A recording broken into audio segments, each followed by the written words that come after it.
अस्सलाम वालेकुम नाज़रीन एंड खुश आमदीद आपके पसंदीदा शो कॉमेडी स्टूडियो में। इमरान एक दफ़ा फिर आपकी खिदमत में हाजिर। आज हमारे जो मेहमान हैं वो एक ऐसी हस्ती हैं जिनका रमज़ान पूरे मोहल्ले में एक चैलेंज बनकर रह गया है। ये वो शख्सियत हैं जिन्हें किसी ने भी इनके घर इनकी इफ्तारी पर नहीं देखा। जी हाँ, ये वो शख्स हैं जो मोहल्ले में इस तरह फिरते हैं जैसे कोई लड़का किसी लड़की के पीछे फिरता है। जी, कुत्तों की तरह फिरते हैं ये।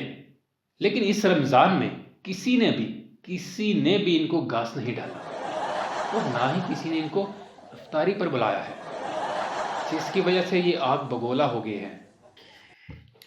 ये किसी की साजिश है मेरे खिलाफ, लेकिन बता रहा हूं मैं, जिसने भी ये किया है, कूल डाउन, मैं उसको छोड़ूंगा नहीं मैं उसको।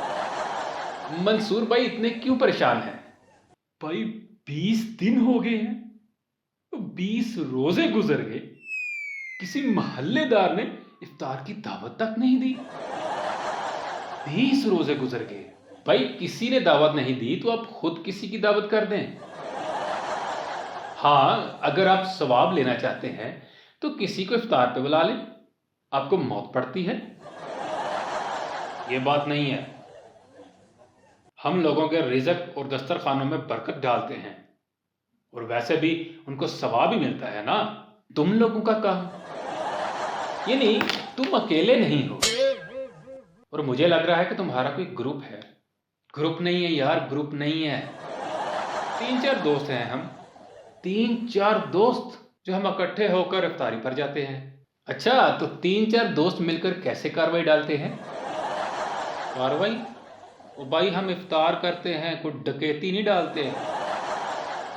अब भाई ये डाके से कम है।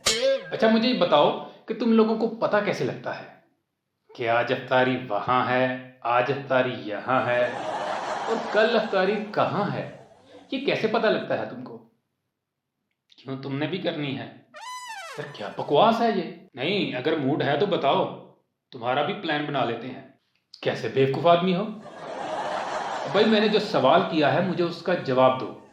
एक सफाई वाले की हमने ड्यूटी लगाई होती है मोहल्ले में, वो पूरे मोहल्ले में फिरता है और पूरी इन्फॉर्मेशन लाकर हमें दे देता है कि आज फलाने घर में इफ्तारी है, आज फलानी जगह पर इफ्तारी है, आज फलानी जगह पर इफ्तारी बांटी जाएगी।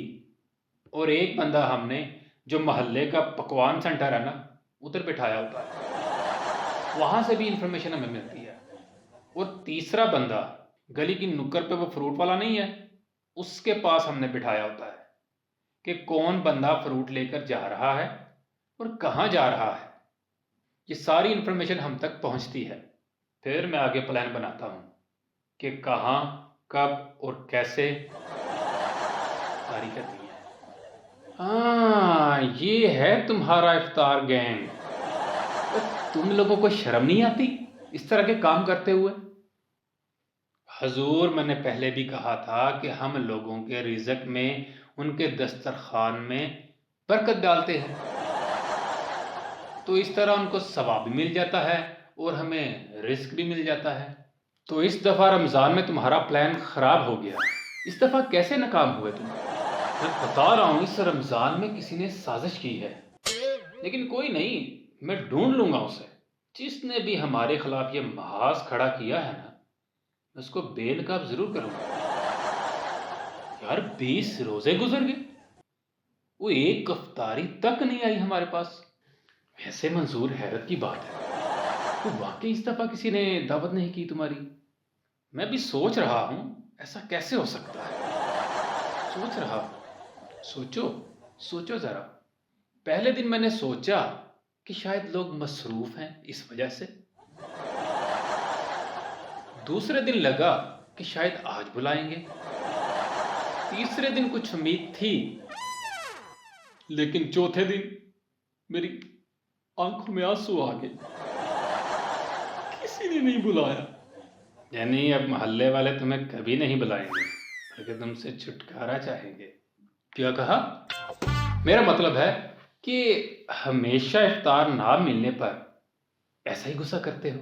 भाईजान, ये सिर्फ इफ्तार का मसला नहीं है, ये मेरी इज्जत का सवाल है। वो कैसे? मैंने मोहल्ले में अपनी इज्जत इफ्तार माहिर से बनवाई है, यानी कि इफ्तार पर पहुंचने वाला आदमी।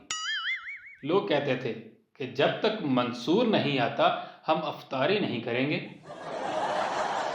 मंसूर जहां जाता है अफ्तारी करने, अफ्तारी में बरकत डाल देता है। आज वही लोग भूल गए हैं आज वही लोग। भाई मंसूर, असल बरकत वो होती है जो दूसरों के घर में नहीं अपने घर में आए, उसे बरकत कहते हैं। यार ये जो मोहल्ले वाले हैं ना, बहुत खुदगर्ज हो गए हैं। यार एक शरीफ इंसान, मैं सिर्फ रोजा इफ्तार करने के लिए उनके दरवाजे पर जाता हूं। 2-4 समोसे और कुछ पकोड़े, बस यही मांगता हूं ना, बस इतना ही, सिर्फ इतना ही। या फिर अफ्तारी के बाद कभी बिरयानी, कभी मटन कढ़ाई, कभी चिकन टिक्का, बस हल्की फुल्की गज़ा खा लेता हूं मैं। ओए मंसूर, ये हल्की नहीं बल्कि जेब हल्की करने वाली गज़ाएं हैं। जी नाज़रीन, इस वक्त महल्ले के बुजुर्ग चाचा रशीद हमारे साथ लाइन पर मौजूद है, तो चले आए इनसे बात करते हैं। चाचा, आपने इस दफ़ा मंसूर को इफ्तारी पर क्यों नहीं बुलवाया? क्या वजह थी? अरे भाई, मैं रोज रोज बोरियां भर के समोसे नहीं ला सकता। पता नहीं इसके अंदर हाइब्रिड मैदा लगा हुआ है। भाई, मंसूर जितना खाता है इतना तो पूरा मेरा खानदान नहीं खाता। चचा, आप मेरी बेइज्जती कर रहे हैं। बेटा, बेइज्जती नहीं कर रहा, बल्कि पूरे मोहल्ले को तुम्हारी असलियत दिखा रहा हूं। अच्छा चाचा, कितना खाता है मंसूर भाई? अरे भाई पूछो, छोड़ता क्या है? कुछ नहीं छोड़ता। इतना खाता है, इतना खाता है। 4 प्लेट चना चाट, 3 प्लेट दही बड़े के, 5 समोसे और एक बड़ी हुई प्लेट पकौड़ों की। और उसके बाद, ये सब कुछ खाने के बाद, खाने पर इस तरह टूटता है जैसे भूखा शेर हिरन पर। और सुनो मियां, मसूफ खाना खाकर कहते हैं, चचा रशीद साहब, खाने के बाद चाय तो होनी चाहिए। ठीक है ना, खाने को हजम भी तो करना है। मंसूर बेटा, एक बात कहूं तुमको। बेटा, लाख की लानत तुम पे। चचा, आप हमेशा मजाक उड़ाते हैं मेरा। बेटा, रमजान का महीना बरकतों वाला महीना होता है, खैरात करने वाला महीना होता है, लेकिन तुमने इसे फ्री लंच ही बना दिया। चचा, जिस तरह आप बात कर रहे हैं ना, मुझे लग रहा है इसके पीछे साजिश आपकी है। बेटा, ये साजिश नहीं है, बल्कि तुम्हारे रोज के खाओ पियो और निकल जाओ इस रवैये का नतीजा है, साजिश नहीं है। मंसूर भाई, दिल का गुबार कुछ कम हुआ आपका? मैंने फैसला कर लिया है कि अब मैं किसी के घर इफ्तारी पर नहीं जाऊंगा। वाह, इसका मतलब है खुद इफ्तारी करवाने का प्रोग्राम है आपका? नहीं, अब मैं सारे रोजे मस्जिद में इफ्तार करूंगा।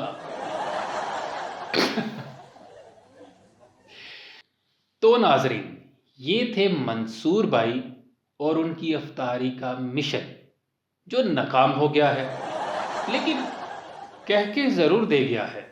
अगर आपके मोहल्ले में भी है कोई ऐसा इफ्तार का आशिक, तो हमें कमेंट्स में ज़रूर बताइएगा।